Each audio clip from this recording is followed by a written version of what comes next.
Wrong को किस करने के बाद चंग चंग जैसी अपनी आंखें खोलती है, उसे इस बात का एहसास होता है कि वो इस समय कोंगरोंग के साथ है, न कि रैंग के साथ। चंग चंग कोंगरोंग को भी बताती है कि सपने में उसे रैंग ने किस किया।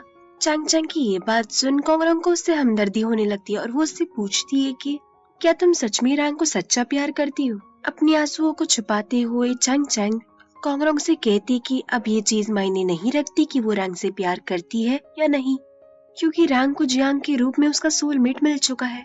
कोंगरोंग चंग चंग को संभालने की कोशिश करती है और फाइनली चंग चंग अपना गम कोंगरोंग के सामने बयां करती है। दूसरी तरफ हमें पता चलता है कि रैंग इस बात को रिग्रेट कर रहा था कि उसने चंग चंग को किस किया।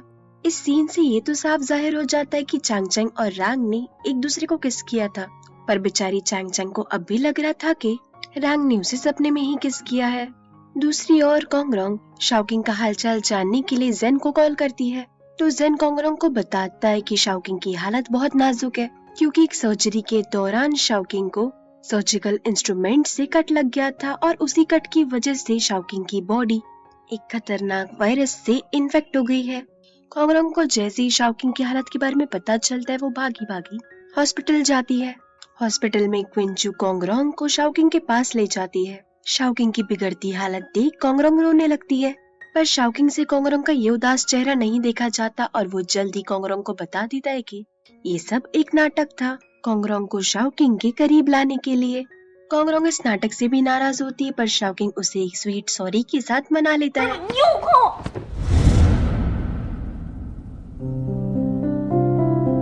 क्विंचू और जेन भी इस बात से खुश थे कि फाइनली शाओकिंग और कोंगरोंग ने एक दूसरे के साथ पैचअप कर लिया। क्विंचू के चेहरे की ये मुस्कुराहट हमें ये भी दर्शा रही थी कि वो अब अपनी लाइफ में आगे बढ़ चुकी है और वो अब शाओकिंग और कोंगरोंग के बीच नहीं आना चाहती। अगले दिन चंग चंग कोंगरोंग और शाओकिंग को बिना डिस्टर्ब करे ही कोंगरोंग के घर से चली जाती है। अपनी बेस्ट फ्रेंड की चिंता करते हुए कोंगरोंग शाओकिंग से कहती है कि क्यों ना तुम रैंग से कहो कि अगर वो चंग चंग को पसंद नहीं करता तो उससे दूरी बनाए रखे, क्योंकि इससे चंग चंग को मूव ऑन करने में आसानी होगी। शाओकिंग भी कोंगरोंग को कंसोल करते हुए उसे हाँ में जवाब देता है। थोड़ी देर बाद हॉस्पिटल में जेन शाओकिंग को एक पेशेंट की अड़ियल फैमिली के बारे में बताता है। दरअसल ये फैमिली डॉक्टर्स की बात ना मानते हुए पेशेंट को अपने हिसाब से खाना खिलाना चाहती थी। जेन की परेशानी सुनने के बाद शाओकिंग उससे कहता है कि उसे पेशेंट के फैमिली मेंबर्स को अच्छे से समझाना चाहिए कि उनका ये बर्ताव पेशेंट की हालत और ज्यादा बिगाड़ सकता है। जेन शाओकिंग से कहता भी कि उसने सारे पैतरे आजमा लिए हैं, पर पेशेंट की फैमिली समझने के लिए तैयार ही नहीं है। उल्टा वो लोग जेन को ऐसी नजरों से देखते कि वो उसे अगले ही पल खा जाएंगे। जेन और शाओकिंग की सारी बातें सुनने के बाद शाओकिंग का दोस्त, जो कि एक काबिल डॉक्टर था, वो जेन से कहता है कि इस पेशेंट की फैमिली को संभालने में मैं तुम्हारी मदद करूंगा। कोंगरोंग मिस्टर शांगवान को उनका दिया हुआ स्कार्फ लौटा देती है। मिस्टर शांगवान भी इस बात का बुरा नहीं मानते। कोंगरोंग को ऑनलाइन फ्रॉड केस पर इतनी मेहनत करते देख मिस्टर शांगवान अपने सभी कोवर्कर्स और कोंगरोंग से कहते हैं कि कोंगरोंग भी कोर्ट में उनके साथ ऑनलाइन फ्रॉड केस के विक्टिम्स को डिफेंड करेंगी। कोंगरोंग इस बात से बहुत खुश होती है। आखिर ही उसका पहला ट्रायल जो था। अपनी इस खुशी को कोंगरोंग शाओकिंग के साथ बांटती है और वो दोनों डिसाइड करते हैं कि आज रात वो अपनी घर अच्छा खाना बनाएंगे। शाओकिंग की ये सारी बातें जेन और कुछ इंटर्न सुन लेते हैं और टेस्टी खाने का नाम सुन उनके मुंह से भी राल टपकने लगती है। सभी इंटर्न्स की शक्लें देख शाओकिंग को ना चाहते हुए भी उन सबको ट्रीट के लिए इनवाइट करना पड़ता है। ट्रीट के दौरान एक पेशेंट की फैमिली सभी इंटर्न्स पर चिल्लाने लगती है। ये वही फैमिली थी जिन्हें डॉक्टर के इलाज पर भरोसा नहीं था। सभी इंटर्न्स को खुश देख इस फैमिली का पारा चढ़ जाता है और ये फैमिली सभी इंटर्न्स के साथ हाथापाई करने लगती है। वक्त रहते वहाँ पर शाओकिंग आ जाता है, पर ये फैमिली शाओकिंग की भी नहीं सुनती और उस पर भी हाथ उठाने लगती है। ये पूरा सीन एक कैमरे में रिकॉर्ड हो जाता है। जल्दी पुलिस उस फैमिली, सभी इंटर्न्स और शाओकिंग को अपनी हिरासत में ले लेती है, पर कोंगरोंग पुलिस स्टेशन पहुंचकर अपनी काबिलियत का इस्तेमाल करते हुए सभी इंटर्न्स और शाओकिंग को पुलिस की हिरासत से बाहर निकालती है। यही नहीं, कोंगरोंग उस पेशेंट की फैमिली को भी अच्छी खासी खड़ी खोटी सुनाती है। सभी इंटर्न्स कोंगरोंग का शुक्रिया अदा करते हैं और शाओकिंग उन सभी को अपने घर पर डिनर के लिए इनवाइट करता है। दूसरी तरफ जियांग रैंग से बात करने की कोशिश करती है, पर रैंग उसके सवालों का जवाब नहीं देता। रैंग के इस बर्ताव से गुस्सा होकर जियांग रैंग से पूछती कि क्या तुम मुझे उस लड़की के लिए इग्नोर कर रहे हो जियांग का ये सवाल सुन रैंग उसकी आंखों में आंखें डालकर कहता है कि इस बार तुम्हारा अंदाजा बिल्कुल सही है। इतना बोलकर रैंग वहाँ से चला जाता है। थोड़ी ही देर बाद जब रैंग को चंगचंग की याद आने लगती है तो वो चंगचंग की बनाई हुई वीडियोस देखने लगता है। उन वीडियोस में चंगचंग की मेहनत साफ दिखाई दे रही थी। अब रैंग को भी इस बात का एहसास हो गया था कि वो भी कहीं ना कहीं चंगचंग को पसंद करने लगा है। अपने प्यार का इजहार करने के लिए रैंग चंगचंग से मिलने भी जाता है, पर चंगचंग को बच्चों के साथ मस्ती करते देख रैंग को लगता है कि चंगचंग उसके बारे में सीरियस नहीं थी और वो एक दिन में ही रैंग को भूल गई थी। चंगचंग को खुश देख रैंग बिना अपने प्यार का इजहार करे ही वहाँ से चला जाता है, पर रैंग के जाने के बाद चंगचंग रैंग को याद करते हुए फूट फूट कर रोने लगती है। अगले दिन हॉस्पिटल में बहुत सारे रिपोर्टर्स आ जाते हैं शाओकिंग से सवाल पूछने के लिए।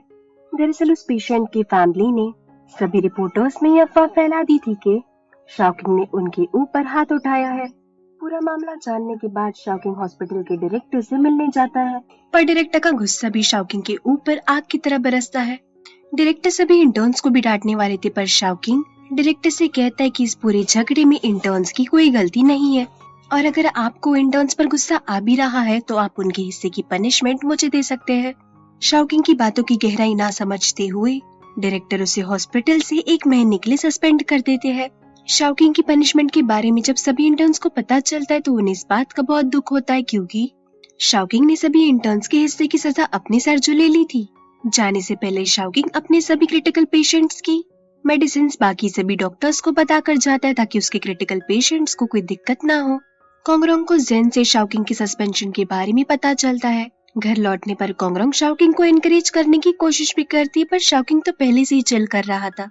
शाओकिंग ने अपने सस्पेंशन को एक लंबे हॉलिडे के तौर पर कंसिडर किया था और वो अपनी ये हॉलिडेज कोंगरोंग के साथ स्पेंड करना चाहता था। शाओकिंग को खुश देख कोंगरोंग भी राहत की सांस लेती है। दूसरी ओर चंगचंग और रैंग दोनों को भी एक दूसरे की याद सता रही थी। उन दोनों को एक दूसरे से मिलने से बस एक ही चीज रोक रही थी और वो थी फिर से दिल टूटने का डर। रैंग फिर भी हिम्मत करके चंगचंग से मिलने जाता है, पर बदकिस्मती से वो चंगचंग की शक्ल तक नहीं देख पाता। चंगचंग अपने डैड से मिलकर सारे गिले शिकवे दूर कर लेती है और उनसे अब तक की गई हर गलती के लिए माफी भी मांगती है। चंगचंग के डैड भी उसे एक ही बात कहते हैं कि वो हमेशा से ही बस चंगचंग की खुशी चाहते थे और अब से वो जो भी करेंगी उसमें उसके डैड एंड मॉम उसका पूरा साथ देंगे। अगले दिन रैंग को एक बुक पब्लिशर का कॉल आता है। ये पब्लिशर रैंग की लिखी गई पोएम्स को पब्लिश करना चाहता था। रैंग जब उस पब्लिशर से पूछता है कि आपको मेरा फोन नंबर कैसे मिला तो वो पब्लिशर बताता है कि उसे रैंग के बारे में जियांग ने बताया। जियांग का नाम सुन रैंग को समझ ही नहीं आ रहा था कि जियांग उसे पाने के लिए इतनी मेहनत क्यों कर रही है, क्योंकि 7 साल पहले जियांग ने रैंग को बिना कुछ बताए ही छोड़ दिया था। और जब रैंग ने जियांग को कांटेक्ट करने की कोशिश की तो जियांग ने जवाब में कहा कि समझ लो आज से मैं तुम्हारे लिए मर चुकी हूँ। जियांग का प्यार ठुकराने के लिए रैंग उससे आखिरी बार मिलने जाता है और साथ ही साथ वो जियांग का दिया हुआ गिटार भी उसे लौटा देता है। जियांग रैंग को मनाने की बहुत कोशिश करती है, पर रैंग जियांग से साफ साफ शब्दों में कह देता है कि वो अब उससे प्यार नहीं करता। जियांग रैंग को रोकने की कोशिश भी करती है, पर रैंग उसकी एक ना सुनते हुए चंगचंग को प्रपोज करने के लिए चला जाता है, वो भी एक गिफ्ट के साथ। पर जैसे ही वो चंगचंग के रेस्टोरेंट के बाहर पहुंचता है वो देखता है कि चंगचंग अपना रेस्टोरेंट रेंट से देकर कहीं और शिफ्ट हो रही थी। रैंग जब रेस्टोरेंट के बारे में चंगचंग से बात करता है तो चंगचंग कहती है कि वो अब अपनी जिंदगी की एक नए सिरे से शुरुआत करना चाहती है। चंगचंग का मुरझाया हुआ चेहरा देख रैंग उससे पूछता भी कि तुम ठीक तो हो ना, तो चंगचंग जवाब में बहाने बनाने लगती है। चंगचंग रैंग को उसकी लिखी गई पोएम्स वाली बुक भी लौटा देती है। इससे पहले कि रैंग चंगचंग से कुछ कह पाता, चंगचंग के डैड उसे पिकअप करने के लिए आ जाते हैं, पर चंगचंग रैंग से झूठ बोल देती है कि उसका बॉयफ्रेंड उसे लेने आ गया है। रैंग अपने टूटे दिल के साथ अपने लाए हुए तोहफे को ही देखता रह जाता है और चंगचंग उसकी आंखों के सामने ही उससे दूर चली जाती है।